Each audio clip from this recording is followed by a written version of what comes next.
السلام علیکم. آپ کو گڈ مارننگ کہتے ہیں. السلام علیکم اور اس کے ساتھ ساتھ شب بخیر and a very warm welcome to city at 10. بہت خوش آمدید. امید کرتے ہیں کہ آپ کا دن خیر خیریت سے گزر رہا ہوگا. اور سب سے امپورٹنٹ بات یہ ہوتی ہے کہ آپ پورے دن میں کس حد تک لوگوں کو درگزر کرتے ہیں. یہ سب سے زیادہ امپورٹنٹ ہے اور یہ سب سے زیادہ اہم بھی ہے, کیونکہ غلطیاں انسان سے ہوتی رہتی ہیں. انسان کا ورڈ جو ہے وہ نسیہ سے نکلا ہے, جس کا مطلب ہوتا ہے بھول جانے والا یا بالکل غلطی کرنے والا. تو غلطی کرنا انسان کی فطرت ہے اور معاف کرنا اللہ تعالیٰ کی سنت ہے اور اس کو اپنانا چاہیے.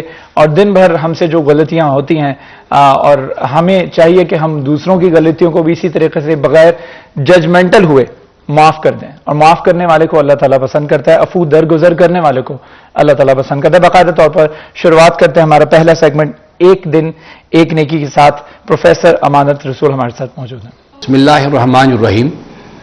حضرت عائشہ صدیقہ رضی اللہ تعالی عنہا روایت کرتی ہیں کہ رسول اللہ صلی اللہ علیہ وسلم نے فرمایا کہ تمہارا بہترین مال جس سے تم کھاتے ہو وہ ہے جو تم کماتے ہو, اور تمہاری اولاد بھی تمہارے اس مال میں شامل ہے.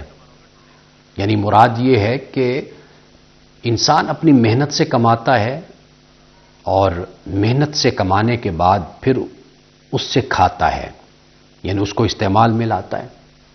ایک تو یہ بات ہے. اور دوسری بات رسول اللہ صلی اللہ علیہ وسلم نے فرمائی کہ اولاد بھی تمہاری کمائی ہے. یعنی اس بات کی طرف اشارہ ہے کہ صرف انسان کی کمائی اس کا مال نہیں ہوتا, انسان کی کمائی اس کی اولاد بھی ہوتی ہے. جس طرح انسان اپنے مال کے بارے میں حساس ہوتا ہے, اسی طرح انسان کو اپنی اولاد کے بارے میں بھی حساس ہونا چاہیے. جس طرح مال سے انسان استفادہ کرتا ہے, اسی طرح اولاد سے بھی انسان استفادہ کرتا ہے. جس طرح انسان مال کے ذریعے سے جنت کا حقدار بنتا ہے, اسی طرح اولاد کی تربیت کرنے سے بھی انسان جنت کا حقدار بنتا ہے.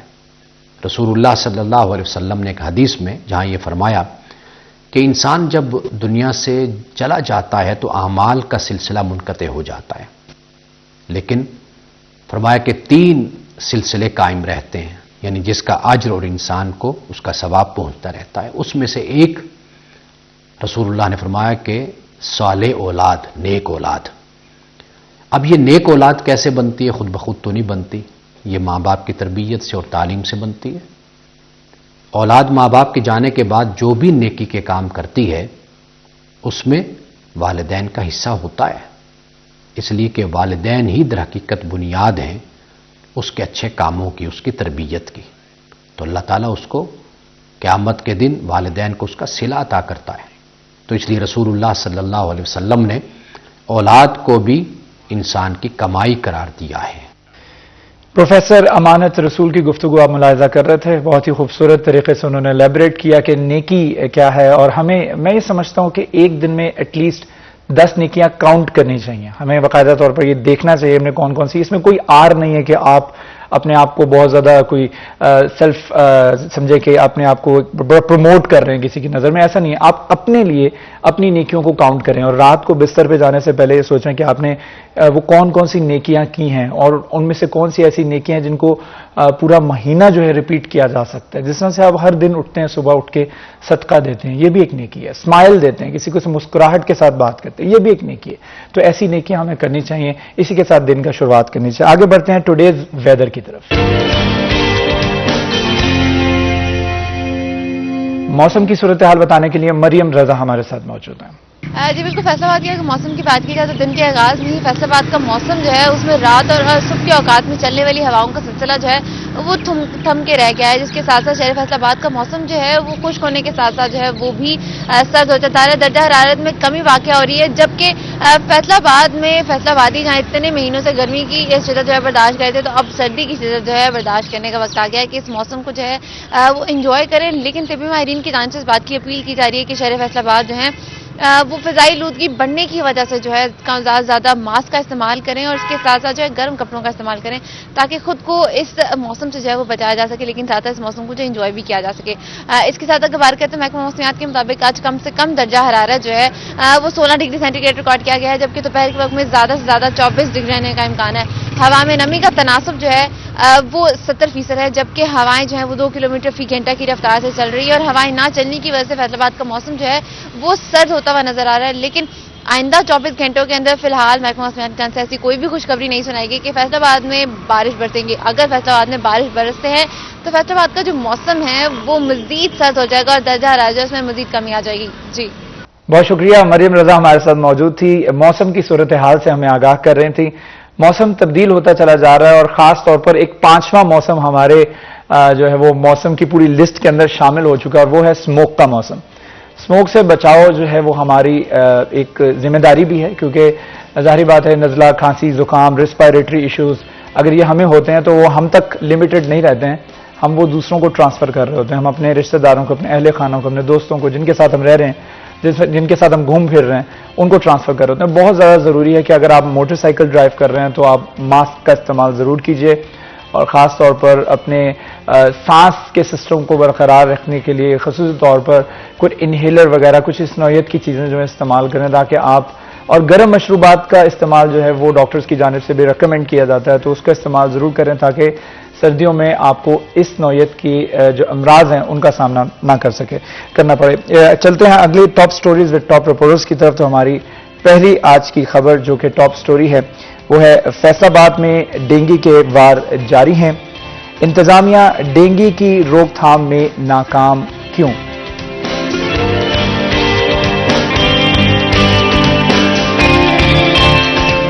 فیصل آباد میں اسموک کا راج، اسموک انسانی صحت کے لیے کتنی خطرناک؟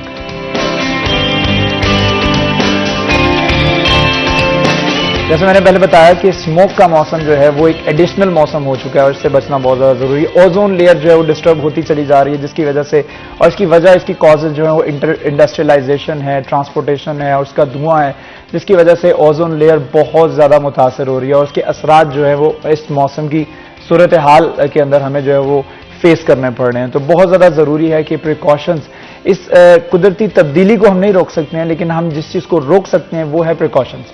وہ ہمیں پریکاشنز اپنانی ہوں گی تاکہ ہم آنے والے دنوں میں، آنے والے سالوں میں اپنی اور اپنی نسل کی حفاظت کر سکے. ایک اپنے آپ کی ٹیک کیئر کرنا ہمیں اپنی عادت بنانا چاہیے تاکہ ہمارے آنے والی پروجنی جو ہے اس کو آٹومیٹکلی بائی ڈیفالٹ پتا ہو کہ کس طریقے سے اپنا خیال رکھنا ہے. تو چلتے ہیں اپنے ٹاپک کی طرف. آج کا ٹاپک ہمارا ہوگا جو ہم اپنے مہمان کے ساتھ ڈسکس کریں گے، اور ہمارے بڑے خاص مہمان ہمارے ساتھ موجود سینئر رپورٹر عزادار حسین ہمیں جوائن کر چکے ہیں. عزادار السلام علیکم. وعلیکم السلام. کیسے ہیں آپ؟ خیریت سے ہیں؟ طبیعت ٹھیک ہے؟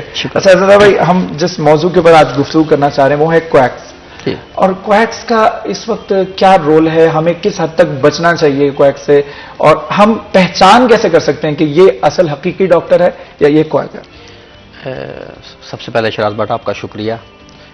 میں سمجھتا ہوں کہ آج کا جو پروگرام ہے یہ بہت خاص اہمیت کا حامل ہے، کیونکہ کئی انسانی جانیں جو ہیں وہ ضائع ہو چکی ہیں اب تک، اور کئی انسان ایسے ہیں جو کہ معذور ہو چکے ہیں ان عطائیوں کے سبب. فیصل آباد گزشتہ دنوں ایک رپورٹ منظر عام پہ آئی جو کہ پنجاب ہیلتھ کیئر کمیشن کی جانب سے جاری کی گئی تھی. اس کے ساتھ ساتھ سورس رپورٹ اسپیشل برانچ کی جانب سے جو تھی وہ جاری کی گئی، اور اس میں ذکر کیا گیا کہ فیصل آباد میں اس وقت 1200 عطائی جو ہیں وہ ضلع فیصل آباد میں کام کر رہے ہیں، جس کی جو تعداد ہے وہ بہت زیادہ ہے. اور اس میں سب سے زیادہ جو عطائی ہیں وہ فیصل آباد کی جو تحصیل ہے جڑامالہ، اس کا شمار ہوتا ہے کہ وہاں پہ عطائیوں کی تعداد جو ہے وہ بہت زیادہ ہے.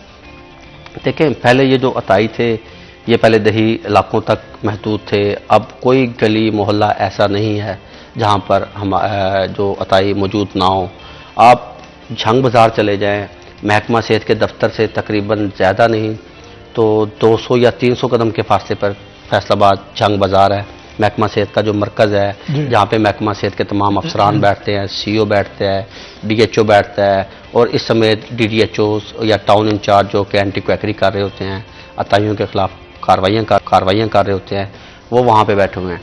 تو آپ اگر جھنگ بازار میں جائیں گے تو آپ کو جھنگ بازار میں موٹر سائیکل یا سائیکل پر آپ کو وہاں پہ عطائی نظر آئیں گے جنہوں نے اپنے سائیکل یا موٹر سائیکل کی بیک سائڈ پہ ایک باکس رکھا ہے، اور اس باکس کے اندر ہی آپ کو تمام تر جو سامان ہے وہ نظر آئے گا.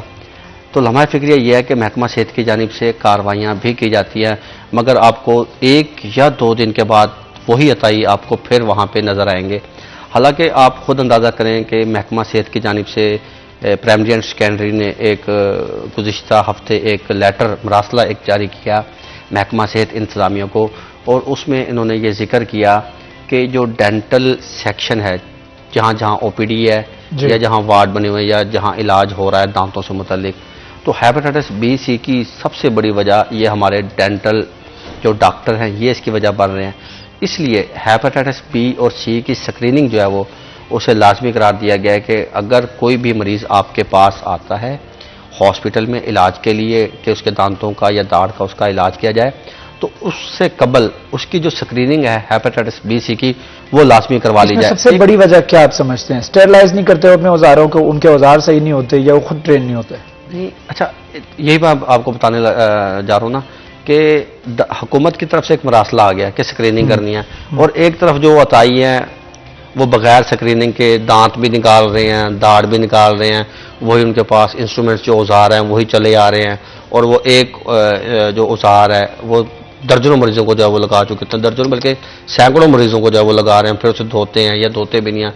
تو جہاں تک بات رہی اسٹرلائزیشن کے حوالے سے، تو یہ گزشتہ دنوں بھی میں نے ایک خبر دی تھی الائیڈ ہاسپٹل کے حوالے سے کہ وہاں پہ انسٹرومنٹ جو ہیں اوزار جو ہیں وہ زنگ آلود ہو چکے ہیں.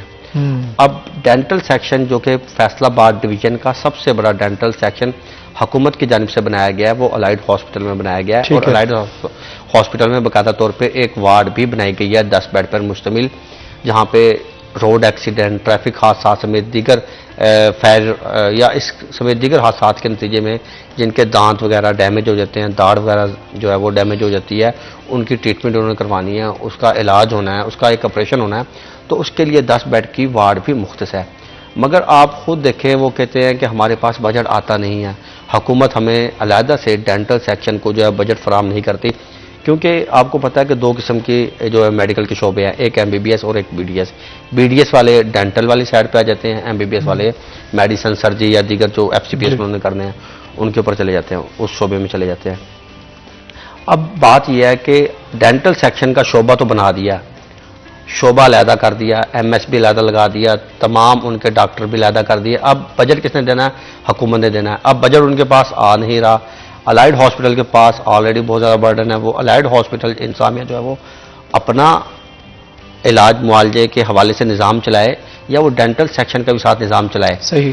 اب وہ ڈینٹل سیکشن کو بجٹ نہ ملنے کے سبب جو انسٹرومنٹ مہینے کے بعد یا 6 مہینے کے بعد یا سال کے بعد تبدیل ہو جانے چاہیے وہ تبدیل نہیں ہوتے، اور وہاں پہ ہم نے یہ کئی دفعہ بلکہ خبر بھی بریک کی ہے کہ وہاں پہ جو انسٹرومنٹس ہیں، جو اوزار ہیں، وہ زنگ آلود ہیں.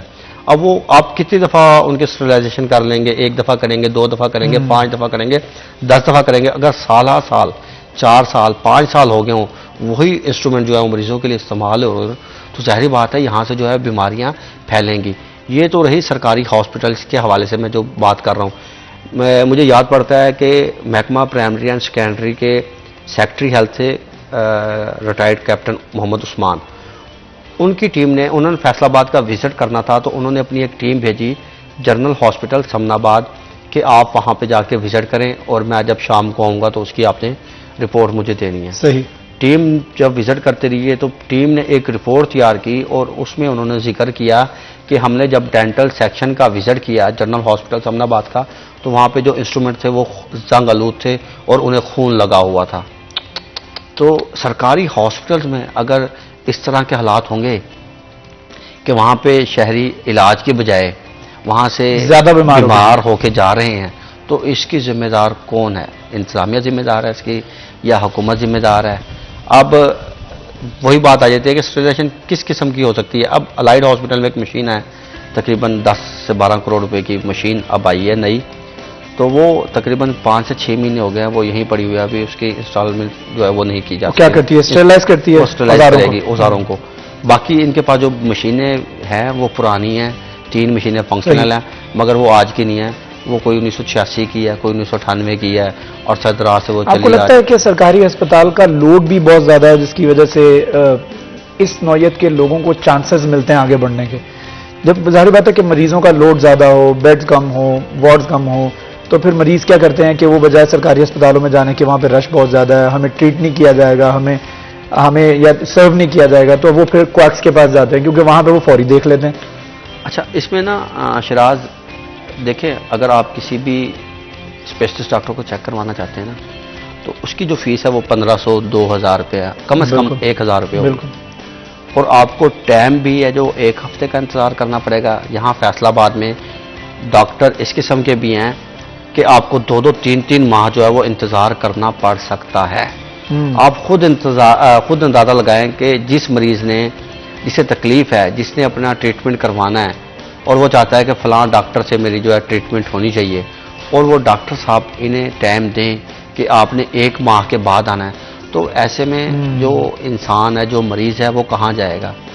ٹھیک ہے، سرکاری ہاسپٹل میں رش بہت زیادہ ہے، اور پرائیویٹ کی فیسیں بہت زیادہ پرائیویٹ جو ہاسپٹلز ہیں یا جو ڈاکٹر چلا رہے ہیں کلینک۔ اچھا اس میں 2 چیزیں پھر آ جاتی ہیں، ڈاکٹر نان پریکٹس الاؤنس بھی لے رہے ہیں حکومت سے کہ ہم پریکٹس شام کے ٹائم نہیں کریں گے، ہم صرف اور صرف سرکار کی جو ہے جاب کریں گے۔ یہ پرائیویٹ ڈاکٹرز کی بات کر رہے ہیں؟ یہ نہیں، سرکار کی۔ اچھا، سرکاری۔ اچھا، حکومت انہیں تقریباً 30 سے 35 یا 40 ہزار روپیہ انہیں نان پریکٹس الاؤنس کا دیتی ہے، ٹھیک ہے، کہ یہ پرائیویٹ پریکٹس جو ہے وہ شام کے ٹائم کہیں سی بھی کلینک پہ بیٹھ کے نہیں کریں گے، مگر اس کے باوجود وہ پریکٹس بھی کر رہے ہیں۔ سرکار کو، محکمہ صحت انتظامیہ کو، حکومت کو انہوں نے ایک اسٹامپ جمع کروانا ہوتا ہے، بیان حلفی جسے کہتے ہیں، اس کے اوپر یہ ذکر کرتے ہیں کہ ہم نان پریکٹس الاؤنس نہیں لیں گے، ٹھیک ہے، مگر اس کے باوجود، اسٹامپ جمع کروانے کے باوجود وہ پریکٹس بھی کر رہے ہوتے ہیں۔ ہر پاسے ایک مافیا جو ہے وہ چھا چکا ہے، کاروائیاں نہیں کر سکتی نا سرکار۔ کیا سرکار کو نہیں پتا کہ ہم نان پریکٹس الاؤنس بھی دے رہے ہیں اور یہ جو ہمارے ڈاکٹر حضرات ہیں یہ پریکٹس بھی کر رہے ہیں؟ اب جو عطائی ہیں، عطائی میں نے جہاں تک وزٹ کیے ہیں، گزشتہ سال بھی ایک رپورٹ منظر عام پہ آئی تھی، 28 سے 30 ٹیکنیشین جو کہ الائڈ ہاسپٹل میں کام کرتے ہیں، ان کی اپنے ذاتی ہاسپٹل بن چکے ہیں باہر، جسے وہ چلا رہے ہیں، وہاں پہ آپریشن کر رہے ہیں مریضوں کے، کوئی آرتھو کا ہے، کوئی سرجری کا ہے، کوئی گائنی کے حوالے سے ہے۔ تو اب ٹیکنیشین کیونکہ وہاں پہ ٹرینڈ ہو چکے ہیں کام کر کے، انہیں پتہ چل چکا ہے کہ جی یہ کام کس طرح ہوتا ہے، یہ سرجری کس طرح ہم نے کرنی ہے۔ اب کسی اچھے سے ڈاکٹر کے پاس جانا ہے، کسی اچھے ہاسپٹل میں جانا ہے، تو ظاہری بات ہے اس کی فیس بھی جو ہے وہ زیادہ ہوگی اور آپ کو انتظار بھی کرنا پڑے گا۔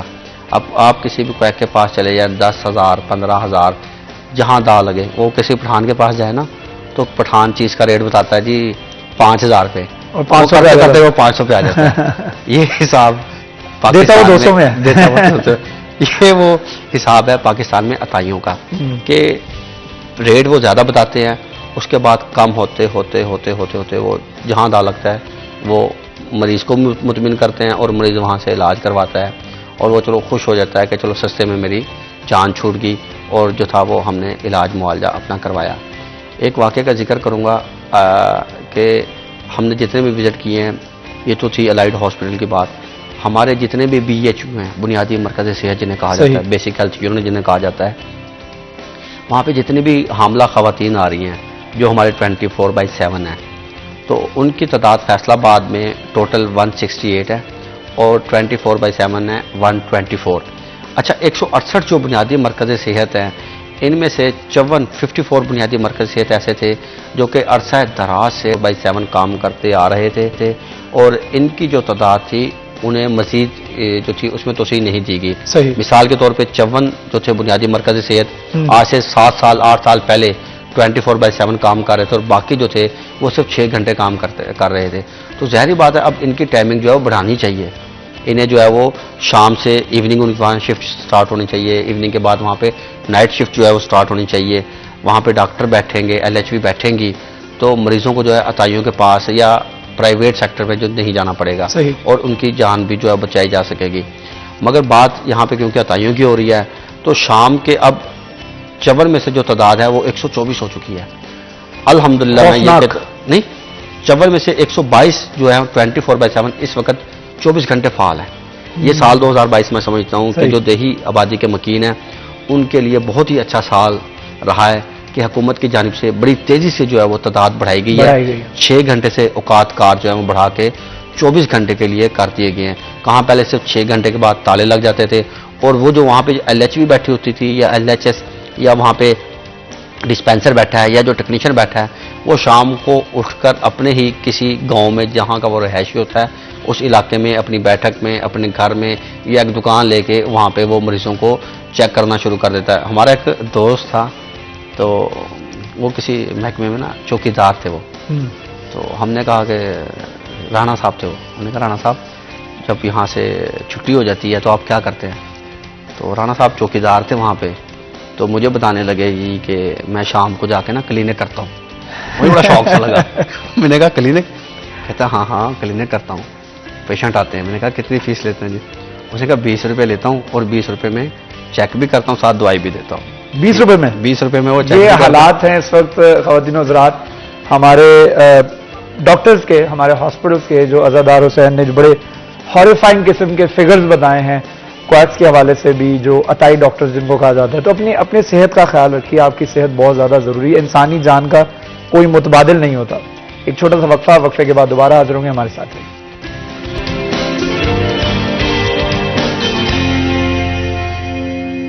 Welcome back. سٹی ایٹ 10 میں آپ کو ایک مرتبہ پھر خوش آمدید کہتے ہیں. گفتگو کے سلسلے کو عزادار حسین کے ساتھ آگے بڑھائیں گے, لیکن اس کے ساتھ ساتھ ہمیں بلال ڈوگر بھی جوائن کر چکے ہیں جو ہمارے سینئر اینکر ہیں. Bilal, very warm welcome to you. Bilal, ہم بات کر رہے تھے کویکس کے اوپر, یعنی عطائی ڈاکٹرز اور دوسری جانب پروفیشنل ڈاکٹرز جو ہوتے ہیں جو پڑھ لکھ کر آتے ہیں اور ڈیزرو کرتے ہیں to be in the hospital, to open the medical institutions and all these kind of things. تو آپ کیا سمجھتے ہیں کہ کویکس ایک جو ہوتے ہیں, جو عطائی ڈاکٹر ہوتے ہیں, اور ایک حقیقی ڈاکٹر کے درمیان پہچان کس طرح سے کی جا سکتی ہے؟ اچھا بھائی, یہ بہت ہاٹ ایشو آج کل 1200 کے قریب یہ کویکس ہیں اور اینٹی کویکری کی ایک بڑی کمپین چلی ہے. اظہر بھائی کا شکریہ کہ انہوں نے یہ موقع مجھے دیا کہ میں اس پروگرام کر سکوں, اور میں نے کیا باقاعدہ. جو پہلے ان کی ریڈز تھے ان کے ساتھ جا کے ٹیم کے ساتھ, تو میرے خیال میں اظہر بھائی نے ابھی جو باتیں کی, میں اس وقت نہیں تھا آپ کے ساتھ موجود پروگرام میں, لیکن جو میرے پروگرام میں باتیں کی میں ان کو بہت سیکنڈ کروں گا کہ ڈاکٹرز ہی اس کے ذمہ دار ہیں. 2 گھنٹے کے لیے اپنا نام دے دیتے ہیں, 3 گھنٹے کے لیے نام دے دیا, لیکن بعد میں جو پریکٹس ہوتی ہے کیا اس ڈاکٹر کے لیے وہ ذمہ داری قبول کریں گے؟ کیونکہ دیکھیں میرے خیال میں ایک معاشرتی ذمہ داری ہماری یا مذہبی ذمہ داری بھی یہ ہے کہ جہاں ہمارا نام استعمال ہو یا جہاں ہم جا رہے ہیں وہاں دیکھا جائے. ہم نے تو یہ بھی حکم ہے کہ جہاں سے ہم رزق کما رہے ہیں یہ بھی دیکھا جائے وہاں کو ملا جو بھی کسی قسم کا حرام کا مادہ تو اندر شامل نہیں ہو رہا, اس کے اندر کوئی ایسا لقمہ نہیں آ رہا. تو پھر جب آپ ایک جگہ ڈاکٹر ڈیوٹی کرنے جاتا ہے تو وہاں وہ دیکھے کہ میری ڈیوٹی کے آج کے بعد یہاں کوئی غیر قانونی آپریشن تھیٹر یا کچھ تو نہیں بنا ہوا. جیسے ایک کویک جس میں سب سے پہلے ہم نے ریڈ کیا, وہ ایک سابق بہت سینئر آفیسر تھے محکمہ صحت کے, ان کا بورڈ لگا ہوا ہے اوپر, اور میں نام اس لیے نہیں لوں گا کہ بڑے قابل احترام ہوتے ہیں سارے.